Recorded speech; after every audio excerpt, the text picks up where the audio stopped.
সোনা তাহলে ঠিক কতটুকু ব্যবহার করা হয়?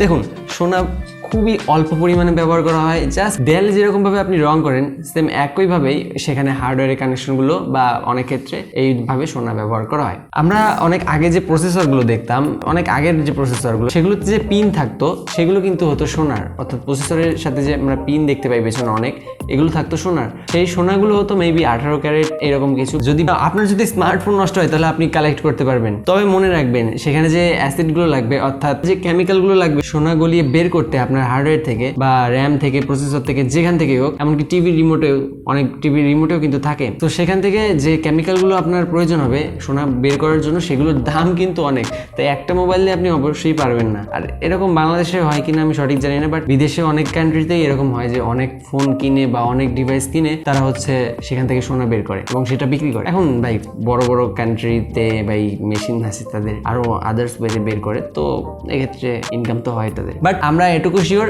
যে আমাদের স্মার্টফোনেও আপনি যে ব্যবহার করছেন সেটা বাটন হোক আর স্মার্টফোন, আপনার স্মার্টফোনে কিন্তু সোনা রয়েছে, সেটা হোক অল্প পরিমাণে। আজকের ভিডিওটা